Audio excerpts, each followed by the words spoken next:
2000 foot উপরে একটা সরু লোহার টাওয়ারের মাথায় দাঁড়িয়ে আছে দুজন তরুণী। তাদের চারপাশে ফাঁকা আকাশ আর নিচে তাকালেই মৃত্যু। একবার যদি পা ফসকে যায় তাহলে শেষ। মোবাইলে কোনো সিগন্যাল নেই, কোনো সাহায্য নেই, পানি খাবার কিছুই নেই। রোদে পুড়ে যাচ্ছে তাদের শরীর আর প্রত্যেকটা মুহূর্ত কাটছে মৃত্যুর ভয়ে। তাদেরকে কি কেউ বাঁচাতে আসবে, নাকি তাদের শেষ ঠিকানা ওই টাওয়ারটাই হয়ে যাবে? তো চলো দেখে নিই কী করে এরা এত উপরে আটকে গেছে।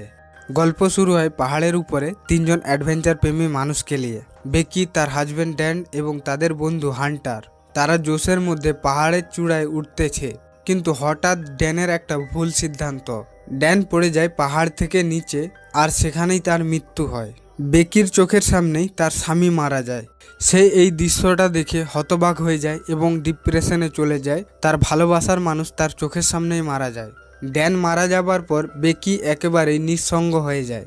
সে সবসময় মদ খেত আর মানুষকে এড়িয়ে চলতো, আর সে মানসিকভাবে পুরোপুরি ভেঙে যায়। সে সবসময় ড্যানের কথাই মনে করত। তার বাবা তাকে বলতো যে ড্যানের কথা না ভেবে জীবনে এগিয়ে যেতে। সে তার বাবার কোনো কথাই শুনতো নি, সে তার বাবাকে এড়িয়ে চলতো। তার বাবা তাকে একটা কথা বলে, ড্যানের জায়গায় যদি সে মারা যেত তাহলে ড্যান আজ তাকে ভুলে গিয়ে অন্য কারোর সঙ্গে রিলেশনে চলে যেত। সে তার বাবাকে বলে সে কিছু সময়ের জন্য একা থাকতে চায়। এরপর সময় কেটে যায় প্রায় 1 বছর। একদিন হঠাৎ করে হাজির হয় বেকির পুরনো বন্ধু হান্টার। হান্টার এখন অ্যাডভেঞ্চার ব্লগার। সে এখন ইনস্টাগ্রামে স্টার। তার কাছে ইনস্টাগ্রামে 60,000 ফলোয়ার আছে। সে বেকিকে বলে, জীবনে থেমে গেলে চলবে না, চল একটা কাজ করি, চলো আমরা দুজনে একটা 2000 ফুট লম্বা টিভি টাওয়ারে উঠি। বেকি এটা শুনে প্রথমে তো রাজি হয় না, কিন্তু হান্টার তাকে কোনো রকম ভাবে রাজি করে নেয়। পরদিন তারা রওনা দেয় সেই বিশাল টাওয়ারের উদ্দেশ্যে। এই টাওয়ারটা ছিল বিশাল উঁচু, যেন আকাশের বুক চিরে দাঁড়িয়ে আছে। একসময় এই টাওয়ারটা ছিল সিগন্যাল ট্রান্সমিশনের জন্য ব্যবহৃত, কিন্তু এখন এটা পরিত্যক্ত। তার আশেপাশে কোনো মানুষই যায় না। এরা টাওয়ারের কাছে যাওয়ার আগে রাতে একটা হোটেলে খাবার খায়। এই হোটেল থেকে টাওয়ারটা ছিল কিছুটা দূরে। পরদিন তারা টাওয়ারের নিচে পৌঁছায়। টাওয়ারের নিচে পৌঁছে গিয়ে তারা দেখে আশেপাশে কোনো মানুষ নেই, শুধু ফাঁকা মরুভূমি। তাদের কাছে ছিল একটা ব্যাগ, তার মধ্যে পানির বোতল, মোবাইল, একটা ড্রোন আর কিছু খাবার ছিল। তারা ওঠার আগে একটা দড়ি নিয়ে দুজনকে বেঁধে নেয়। এরপর তারা উপরে উঠতে শুরু করে ধাপে ধাপে। এরা যত উপরে উঠতে থাকে চারপাশটা কেমন যেন ছোট হতে থাকে, কিন্তু দুই বান্ধবী মনের জোরে উপরে উঠতে থাকে। বেকি প্রচুর পরিমাণে ভয় পায়, তার পা কাঁপে, কিন্তু তাকে হান্টার সাহস দেয়। এরপর তারা একদম উপরে প্ল্যাটফর্মে পৌঁছে যায়, প্রায় 2000 ফুট উপরে।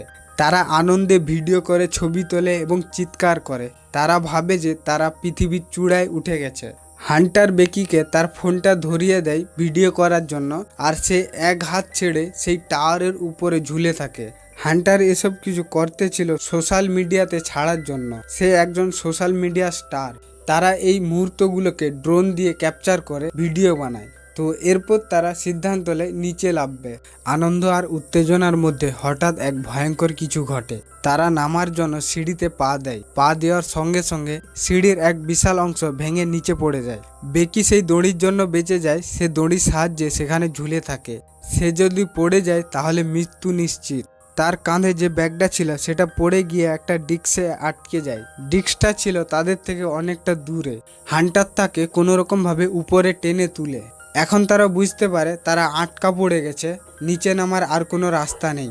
চারপাশে বাতাস বইছে, ফাঁকা আকাশ, নিচে বিশাল এক মরুভূমি, কোনো মানুষও নেই সেখানে, আর কোনো সাহায্যও নেই। তারা ভয় পেয়ে যায়, কিন্তু তারা মাথা ঠান্ডা রেখে কাজ করার সিদ্ধান্ত নেয়। তারা মোবাইল বের করে কল বা SMS এর দ্বারা সাহায্য চাওয়ার জন্য, কিন্তু অত উপরে কোনো সিগন্যালই নেই।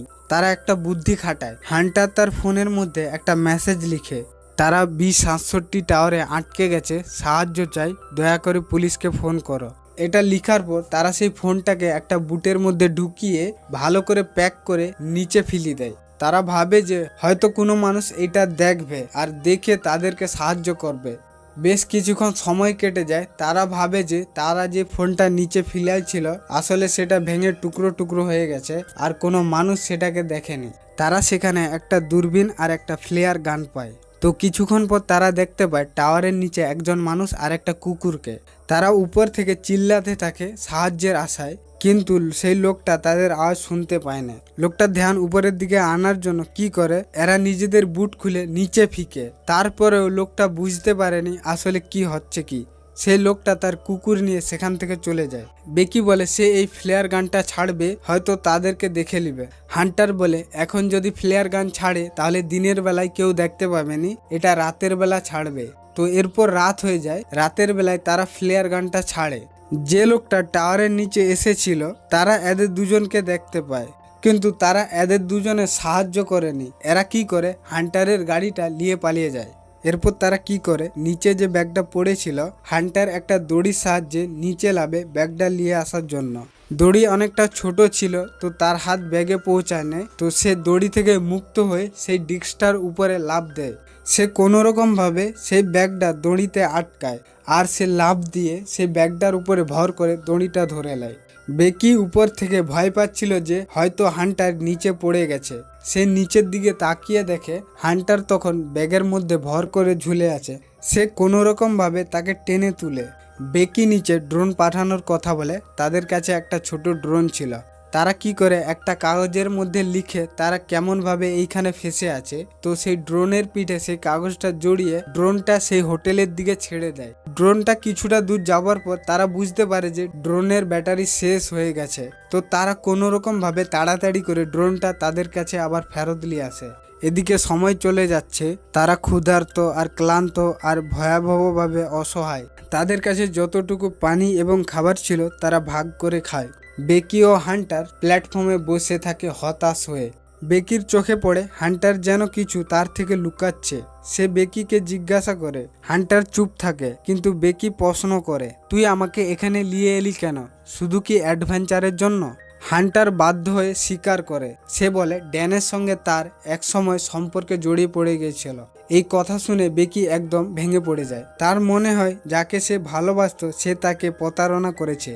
একদিকে জীবন মরণ পরিস্থিতি, আরেকদিকে বিশ্বাসঘাতকতা।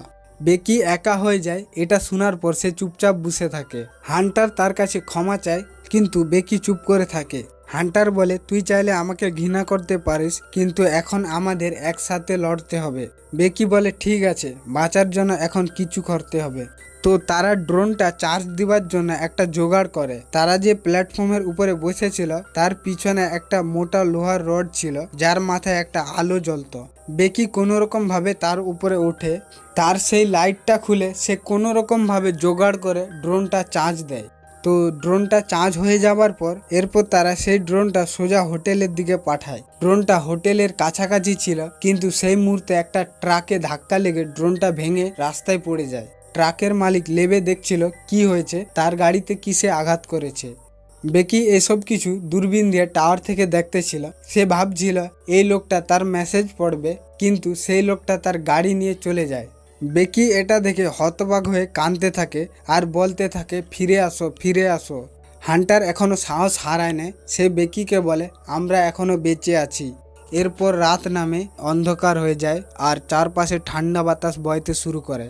টাওয়ার কাঁপে, শব্দ হয়, মনে হয় যেন যে কোনো সময় টাওয়ারটা ভেঙে নিচে পড়ে যাবে। তারা ছোট প্ল্যাটফর্মের উপর একসাথে ঘুমানোর চেষ্টা করে, কিন্তু ঘুমানোর মতো অবস্থা নেই। শুধু ভয়, ঠান্ডা আর আশা নিরাশার লড়াই। বেকির শরীরে জোর কমে আসছে। সে ক্ষুধার্ত, তৃষ্ণার্ত আর মানসিকভাবে বিধ্বস্ত। এরপর বেকি এমন একটা কথা শুনে যে কথাটা সে আশা করেনি। সে হান্টারকে বলে তার পায়ের মধ্যে যে বুটটা আছে সেই বুটটা খুলে তাকে দিতে। সে শেষবারের মতন চেষ্টা করবে। তার কাছে যে মোবাইলটা আছে সে সেই মোবাইলের মধ্যে সেই মেসেজটা লিখবে এবং তার বুটের মধ্যে এই মোবাইলটা ভালোভাবে প্যাক করে উপর থেকে নিচে ফেলে দিবে। কিন্তু হান্টার তাকে বলে সে এই বুটটা তাকে খুলে দিতে পারবে না। বেকি বলে তুমি তো আমার পাশে বসে আছো, তোমার পা থেকে বুটটা খুলে আমাকে দাও। তখন হান্টার বলে সে তার পাশে বসে নেই। সে যে অতক্ষণ ধরে যার সঙ্গে কথা বলে রে, সেটা হলো তার একটা মনের ভ্রম। হান্টার অনেক আগেই মারা গেছে। তার লাশটা এখন নিচে ডিস্কের মধ্যে পড়ে আছে। যখন হান্টার ব্যাগটা লিবার জন্য নিচে গিয়েছিল, তো সে যখন উপরে যাওয়ার জন্য লাফ দিয়েছিল, তো তখনই তার হাত ফসকে যায়। সে দড়িটা ধরতে পারেনি। সে নিচে পড়ে মারা যায়।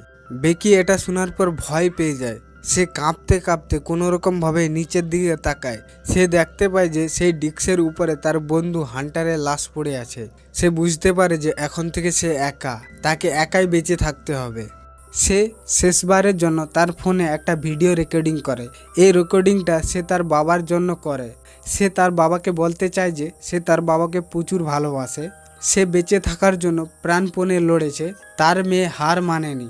আর সে তার বাবার সঙ্গে যত খারাপ ব্যবহার করেছে সে যেন তাকে ক্ষমা করে দেয়। সে কোনোরকমভাবে কাঁদতে কাঁদতে রাতটা পার করে। বেকি এখন পুরোপুরি একা, তার সামনে শুধু আকাশ আর নিচে মৃত্যু। কিন্তু তার একটা ড্যানের কথা মনে পড়ে। ড্যান তাকে বলেছিল যদি তুমি বেঁচে থাকো তাহলে তোমাকে চেষ্টা করতে হবে। খিদের জ্বালায় সে সেখানে ক্লান্ত হয়ে পড়ে থাকে। তো একটা শকুন এসে তার কাটা পায়ে ঠোকর মারছিল। সে সেই শকুনটাকে শক্ত করে ধরে নেয়। সে খিদের জ্বালা সহ্য করতে না পেরে সেই শকুনটার কাঁচা মাংস খেয়ে নিজের পেট ভরায়। এরপর সে উঠে দাঁড়ায় শেষ চেষ্টা করার জন্য। তার কাছে যে দড়িটা ছিল সে সেই দড়িটার উপরে ভর করে নিচে নামে যেখানে হান্টারের লাশ ছিল। সে হান্টারের পা থেকে বুটটা খুলে তার ফোনে সে আবার সেই মেসেজটা লিখে, সে B67 টাওয়ারে আটকে গেছে, তার সাহায্যর প্রয়োজন, দয়া করে পুলিশকে ফোন করো। তো এরপর সে সেই মোবাইলটা বুটের মধ্যে ভালো করে ঢুকিয়ে দেয় আর সেই বুটটাকে হান্টারের পেটের ভিতরে ঢুকিয়ে দেয় এবং হান্টারের লাশটা সে উপর থেকে নিচে ফেলিয়ে দেয়। তার শেষ আশা যে হয়তো কেউ হান্টারের লাশটা দেখে তাকে উদ্ধার করতে আসবে। এরপর দেখতে পায় বেকির বাবাকে, সে টাওয়ারের দিকে যাচ্ছে। তো সে সেখানে গিয়ে দেখতে পায় একটা লাশ, সেটা ছিল হান্টারের। সে এটা দেখে তার মেয়ে ভেবে কান্না শুরু করে দেয়। তখনই পিছন থেকে বেকি তার বাবাকে ডেকে ওঠে। বেকিও তার বাবাকে জড়িয়ে ধরে কান্না শুরু করে দেয়। সে যে সাহস করে শেষ চেষ্টা করেছিল তার শেষ চেষ্টা সফল হয়েছে। তো বন্ধুরা, কাহিনী কেমন লাগলো কমেন্টে বলো। আর ভিডিওটা যদি ভালো লাগে তাহলে একটা লাইক করে দাও আর আমাদের চ্যানেলটা সাবস্ক্রাইব করো এইরকম নতুন নতুন মুভির এক্সপ্লেন পেতে চাইলে।